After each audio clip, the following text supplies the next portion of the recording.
Veve had an amazing AMA last week, covering some of the things they're moving forward with and the questions that we have as investors. Today, we're going to be going over all of this AMA, some of the main points that were covered, and exactly what you need to know moving forward with this. So let's get started. Welcome in everyone, my name is Andy, and I appreciate you taking some time out of your day to come and watch this video on the channel. Just before we get started, if you are enjoying the content and want to subscribe to the channel, I would love for you to be a part of this community as we learn about crypto, NFTs, and how to truly move forward with our lives whilst building generational wealth. Now, I was actually going to London on the Friday, so I didn't manage to catch the AMA, but we're going to be using the overview that they give on Twitter and describing some of the parts a little bit more in depth and giving you a better understanding of what you should know when it comes to Veve, because I know there's a lot of new people on here. All right, if we head on over to the spaces, the first one that we see is since Disney was announced, we've had 300k new users, 20 to 30k new users a day, and over 125,000 going for collectibles at peak times.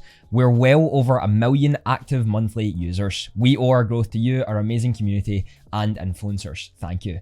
Now, this is amazing news. Finding out we have over 300,000 new members and over 1 million active users monthly on Veve is something seriously special. This was Veve's aim by the end of the year, but back in March, their aim was to have around 30 to 40,000 new users, and we basically hit that in one day during Disney's Golden Moments week. To say that the growth has been exponential for Veve is an understatement, and the fact that so many of you are now getting into this platform and wanting to learn and understand it more is just another reason that we're slowly moving to mass adoption, not only with Veve itself, but a lot of NFTs and what they can truly offer in the crypto space. This also points to the fact that a lot of you may have not got many drops in terms of Disney, Decon, and the future drops that we've had so far. I mean, the 70,000 collectible comic book drop, I didn't manage to get it on the first time round. I only managed to get it in the rebound, which just goes to show how many new people are going for this. And with 125,000 people actively going for these drops, which is probably going to increase as we move forward, you're not going to be getting as many drops as you used to. If you've been here from the past or you're just starting to get in, please don't be discouraged that you're not getting these drops. I have to buy most of my things on the secondary market as well as most of you. Only a small percentage can actually get a hold of these. So please don't be too discouraged that you're not going to get it. There's a reason why there's a limited supply. If we had every single person getting all of these collectibles, all of them would be worthless. So you've got to balance the making money part as well as scarcity part, and just try to understand that if you are new to this platform and are really wanting to get a hold of these. Seeing this as well makes me so happy, because I was here since the start of April, where I believe we had around 100,000 members, but the fact that this has grown so much over this short period of time just proves to me that having these biggest brands and bringing these super fans into Veve as a whole is just an amazing feeling. I'm not going to be going over every single individual point for this, because they do mention some things here and there that we can discuss, but maybe are not too important. I'm just going to be going over the main ones that I believe are essential to talk about a little bit further. Regarding bots, this is an industry-wide issue. Sneakers, tickets, anything that has drop specific times. Fighting bots is like playing whack-a-mole, smashing each one as it comes up.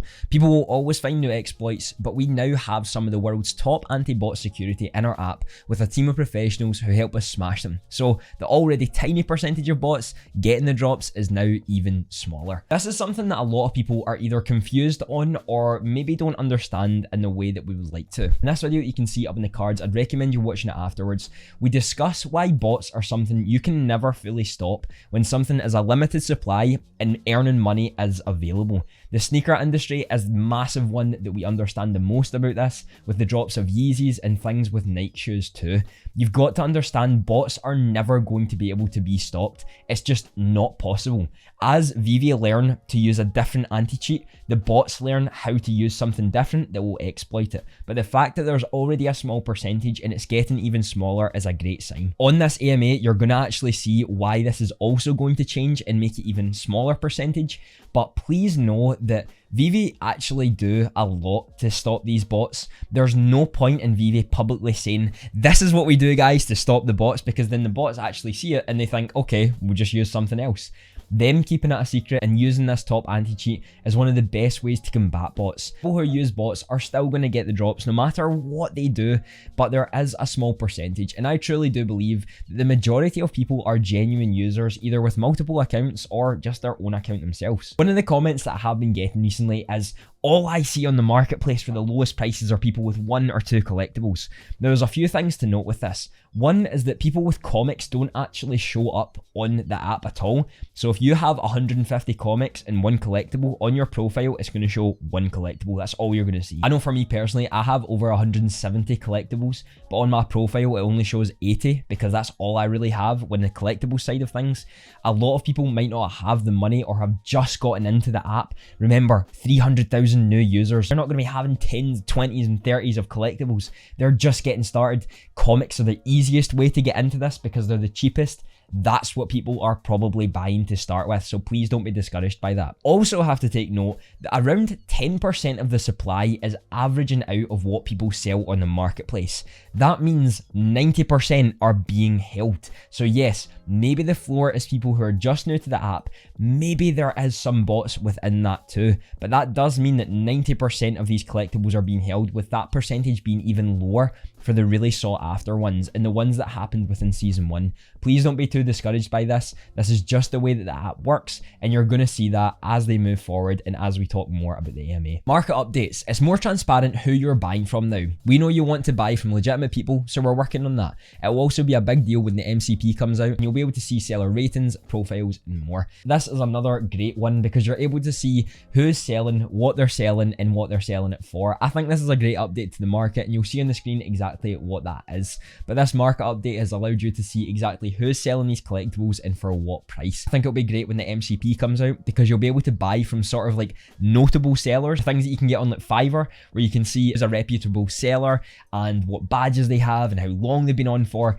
I think this will be a good way to distinguish who you're buying for. And some people will decide, you know, if this is someone who's just new to the app, they maybe have a little bit of bad seller history, then this will be a good way to say, you know what, I'm not going to buy from them. I'm going to buy from someone who I know and is trusted on the app. I like this transparency. It was kind of interesting to see who was selling like 10 of the floor for the same person. I think a lot of other people found that interesting too, so it's quite cool to see. Scaling. Our system runs very well with the amount of new users that we've had at the moment. While the current drop system is fun, it is an inefficient way to run a drop for our current amount of users. A new drop format is being planned, and it seems that soon is our trademark at the moment, but Veve is a collectible business, and as collectible businesses we need to show good results for licensed brands and users, so we need to focus on the collectibles currently. The exposure we've received from Disney partnership has been priceless for Veve long term. Many fans from the art would also come on because of Decon, and this will always be our core business for the foreseeable future. That said, we're still working on IMX, MTL, OUP. This does go to show that Veve's focus right now is on the collectibles themselves, and why there has been so many different drops. Because they're signing with so many different brands, they do need to show these brands, hey listen, we can make you money, we can get you more exposure for your IP, and this is why you should continue to partner with us once our contract is over. It's an important aspect for business that many people don't actually look at, but is important to Veve to show the businesses, hey, this is the users that we can get in from your IP, this is the money we can make from your IP, this is why you should stick with us. Because as the contract expires, just like Netflix, Veve are most likely going to have to pay a premium for these licenses again, but we might get a little discount and we might build even better relationships to prove that, hey, we're going to be able to do this, other platforms are not. I'm not saying that other platforms won't be able to bring these IPs more users, but what I'm saying is that Veve has been working on this since 2017. There's a reason why they have signed these brands, and there's a reason why they're keeping them at the moment. MTL, the main work is all done on our end. Didn't want to roll out big updates before Disney or Decon happened to avoid any issues. We will push this live into the public build of the app, roll it out to the beta testers, then roll it out to the public shortly thereafter. This is an important aspect to take note of, as Veve didn't actually want to make the big updates happening during Disney and Decon. We had some issues at the start of Disney which were fixed rapidly, and with MTL coming as well, it was important to not. I've made a video on why I believe MTL is going to be a little bit different and they're going to strategically put it out at the right time, but beta testers will be happening first, and they did say in one of the interviews that the beta testers will get it. That will be the people with probably more money in their vault, and then also it will be rolled out to everyone quite quickly. It's not going to be something that will be rolled out to the beta, they'll fix any of the issues and then it will take 6 months in order for everyone to get it. They have said that they want to make sure they're going to beta test it, let people see it, fix any of the issues, and then roll it out quite quickly to everyone else. So I believe once it starts with the beta testing, it's not going to take that long in order to get everything for it. With Immutable X, we're moving into phase 2. Likely this week, where we'll be reminting all of the NFTs onto the new blockchain. This is like moving onto the Ethereum blockchain. That's what they're talking about in that front. Veve runs on Go chain currently, and we feel ETH is the best place to go next. NFTs will be more interoperable, and ETH 2 is more environmentally friendly. This is another amazing aspect that we all kind of knew was happening anyway, and we knew it was coming. ETH 2 is what Ethereum Layer 1 is going to try to move to, I believe in like Q3 of 2022, where the carbon neutral and the environmental friendly NFTs will be substantial for this. The amount of energy used right now in regards to NFT is too high, but Veve are already using carbon neutral NFTs for their minting process, meaning they are already using significantly less energy when it comes to the minting and transferring system for this. But when we move to Ethereum Layer 2, this is also going to lower it. So if you're someone who's focused on that environmental friendly aspect, this is going to be a great move for you and something to really take note of if you're looking to get into NFTs right now. I'm actually going to be making a full video on the environmental impact of NFTs, looking at the good, the bad, and how it's going to change and how it's going to adapt over time. So be sure to subscribe to the channel if that's something you're after. MCP version 0.2. This, again, we're going to be making a video on it, but they've said drop lottery is now a drop raffle. Rather than bidding like an auction, you will now buy raffle tickets with points. With this approach, a new user still has a chance to win. We are now giving back 90% of points if you are unsuccessful. Again, we're going to go over this 0.2 Master Collector program, as the video I made with the best Master Collector strategy doesn't work anymore, unfortunately, but here is a really good insight to what they're going to be changing it with. They originally had it in the drop lottery system, where you'd use your points to up against everyone else, and that meant if you lost this lottery, you would lose all the points that you've collected and amassed over the time. Now you're going to be buying raffle tickets with this, and you're also going to be getting 90% back if you're unsuccessful. I think this is a really good way to balance it. I'm not too sure if 90%'s a little too much, but I'm guessing we're going to see how this will roll out. I would say maybe 60 to 70% is the sweet spot for this, but we also won't know until the 90% happens. One of the hitbacks with this is that a whale, if they just spend 100% of their tickets, they're unsuccessful, they get 90% of it back. But a good thing is as well, is if they spend 100% of their tickets for this, they lose all of those tickets. So it's going to be interesting to see how whales balance it compared to the average user and how this will actually work. For me personally, when I'm looking at it, an overview, and I'm going to be doing a video on this too, it seems like we're going to be doing a video on everything. 60 to 70% works really well because you're still getting a lot of your tickets back, but it doesn't mean that whales can continuously go if they don't manage to win it. But there is a good balance there where they'll lose all their points if they are successful. I guess we've got to see when it's rolled out. Again, they've said that this is only an iteration. It's not the final MCP. So please don't make rash decisions. Seems like people are already making rash decisions on it. Just be smart with it. Wait to see what they do, because they have also updated us on the secret rares. Secret rare points have been raised from 0.5 to 5 points. Where you break it down, secret rare makes up a very small percentage of the collectibles. So we believe it's more balanced. This is what they're trying to do here. They're trying to make it as balanced for whales. They're trying to make it as balanced for new users. They're trying to make it as balanced for average users. This is what they're going for here and why they've updated the price. Remember, secret rares are secret rares for a reason. And also remember, the MCP has nothing to do with Omi or Veve gems as a whole. They've added it to gamify Veve and allow you to retain yourself more on the app. They didn't need to add this. They added this as an addition to help collectors and people who are really enjoying the app enjoy it even more. So please don't be discouraged if you're not getting any points because you don't have a secret rare. They don't need to add this. They've done this for the fun of the game, the fun of Veve, and also with user retention. This is an important role to play, and they're trying to balance. Again, like I said before, don't make rash decisions. Try to understand why they're doing this from a business point of view and the enjoyment of collecting and making some money. That's the point of all of this. Omi utility program article is ready to go. It will be dropping early next week, pending legal review, and we are looking forward to sharing. Really interesting note to take here. Now, what I have heard is that some whales are probably going to sell off quite a lot if the utility doesn't benefit them. I believe Veve as a company have thought about that massively, because there are some people who hold significant amounts of Omi and can definitely manipulate the price. And there's nothing wrong with saying that. I think it's important to understand, because a lot of cryptos are like this as well. The people who hold a lot of it do have quite a lot of power when it comes to this.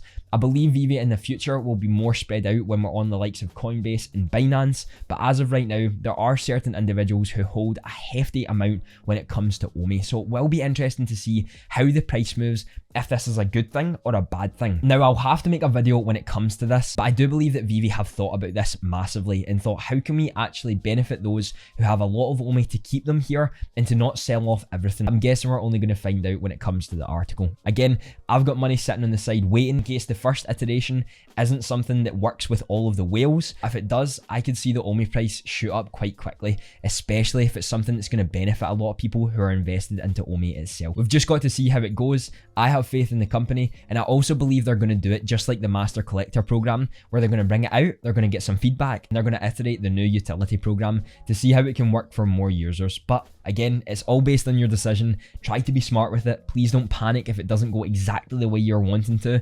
Veve is a company that's looking to work with decades, not just a week. It's also not a pump and dump company. It's not someone who just wants your money and then is running with it. They're using the money to establish themselves further as a company and trying to move forward with that. Now we move on to the drop updates and understanding them a little bit further. Current drop model is exciting, but inefficient given the amount of new users that we're having. Moving to a waiting room system soon, but it's designed with excitement in mind. It will be more efficient and fair across the board. Look for this by the end of year or early January if all goes to plan. Please don't take this as just fact. Remember, we don't have the history of 50 years in the business of knowing timescales. They're given timescales to try to help you understand what they're aiming for. It's not dead set and final. They're aiming for a new system because the drops that are happening with the amount of new users just doesn't really work with the way it goes. So this waiting room system is going to probably copy a little bit of what Top Shot does and maybe bring in a little bit of excitement into it as well. So this will be really interesting to see how they move forward with this and how they actually change this over time to make it more exciting and still that adrenaline rush when you're going for the drops. Will we be able to purchase items in the market with OMI? Yes, with OUP, you will get more information on this. It's peer-to-peer, so the OMI won't burn for the market purchases. However, there are still market fees which will burn OMI. What they're saying here is that you are going to be able to purchase with OMI with these collectibles on the marketplace, but OMI won't be burned when you purchase with OMI. However, the market fees that you do have in regards to this are still going to play a part in the burns. So if you are buying with OMI, which some people will end up doing, they're not going to be able to burn OMI with that. They are going to be using the licensing fees and the service fees that you're going for the market purchases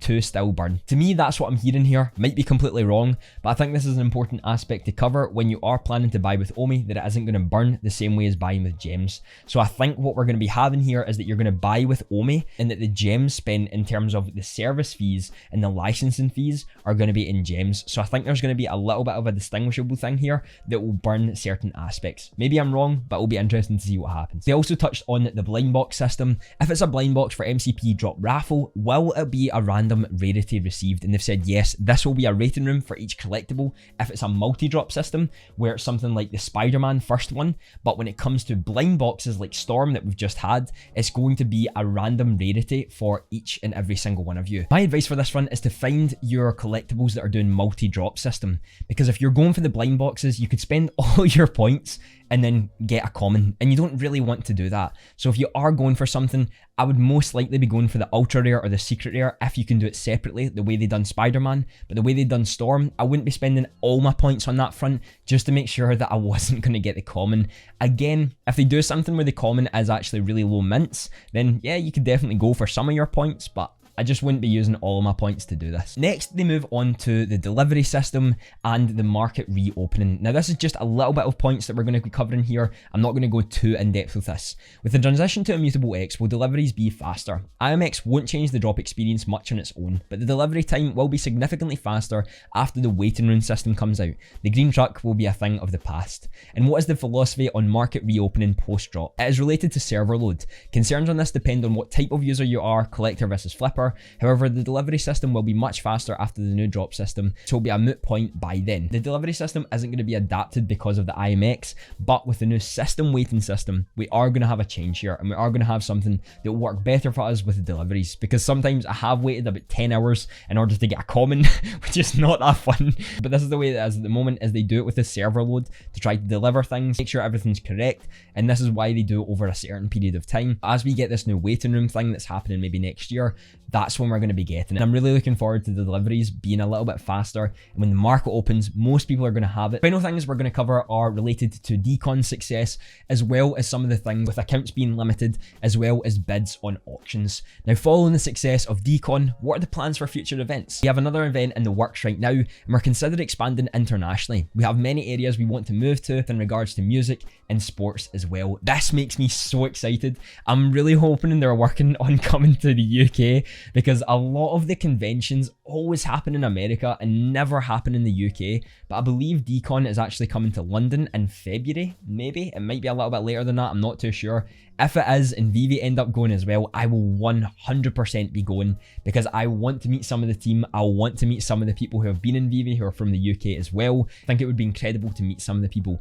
And also with this, take note, they want to move into things like music and sports as well. This might be one of the things where it was a little bit sort of under the rug and people didn't really hear or listen to it properly, but the sports and music industry is something they want to get into. And we currently don't have the sports and music industry. This is things that are going to be moving into Veve, and I know them saying this is something that maybe not everyone paid attention to. It actually got a lot more likes than some of the other things below it, so maybe some people did take a little bit of a note. That's something to just keep an eye on. And the final two things are what happens with the ownership of collectibles from restricted accounts. We will never take away collectibles from anyone. It would be a legal issue to do so. Any accounts that are banned may be unbanned in the future, depending on conditions of the account. This does go to show those who are restricted, you're not going to get your collectibles taken away. You own them and have a right to own them, so they cannot actually take them away from you, because it would be a massive legal issue.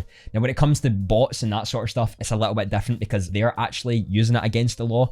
I think they look at it on a case-by-case basis, and maybe why it takes a little bit longer. If you are restricted at the moment, please be patient as you can, as you've got to understand there's 300,000 new users who came on the platform, and there's also over 1 million active users. It's going to take some time. I'm sure they're expanding the customer service team to help, but I get your frustrations. I understand it. You want access. I'm just one of those people who tries to understand where they're coming from and what they're trying to do. And I'm sure they're not just saying, you know, they're restricted, just leave them, don't give a crap about them anymore. They want users to have a good experience, and I'm sure they go it through a case-by-case basis, so please just give them some time. Finally, bids on auctions are all not shown, and the other issue makes it hard to keep track of what auctions we are bidding on. And we're aware of this issue. We're redesigning the market auctions to improve countdown times, notifications, and the ability to have fluctuating durations. So I'm just going to say here, if you're someone who is interested in trading on Veve itself, you can make a lot of money right now. Auctions are how I went from $300 in the beginning to well over 10,000, and I'm well over that by now too. I don't do auctions as much as I used to, because you do have to spend a lot more time looking at things, understanding why they'll go for something and what you can actually sell it for. But if you have a little bit of time in your hands and you want to make some more money, I'm going to be making a video on how you can do just that and understanding the market. So be sure to keep an eye out for that if that's something that you like. But that is a wrap up of the AMA and everything that they talked about in regards to this. This video is long, but I wanted to make it important to try and give you all the relevant information that you're needing. When it comes to your investment, I always try to think it's important to know all the information that you possibly can about a company and truly understanding it. I don't see many companies, especially in the NFT space, who are as transparent as Veve really are and want the people who are investing in their company and the people who talk about their company to know exactly what they're working on and why things are delayed or why things aren't working. I'm not going to be someone who's just going to completely love Veve with everything that they do, because I have some issues that I'd like them to solve as well. But at the end of the day, companies don't just go up and up and up. There's important aspects for retractions, and there's important aspects to look constructively on a company like this, because we are investors at the end of the day. We want to earn more money. We want to grow with this company. We want to grow with this community, and that's exactly what we're going to do. But what do you think about this AMA? Do you think there's something they should have covered that haven't? Do you want some more information, or are you really happy with what they discussed? I would love for you to know and tell me in the comments. And if you're someone who enjoys this type of content, I actually do post quite a lot on Twitter, so if you'd like to follow me there, I would love for you to be a part of that community too. I know the video on the screen right now will be something you'll love to watch. Have a fantastic day.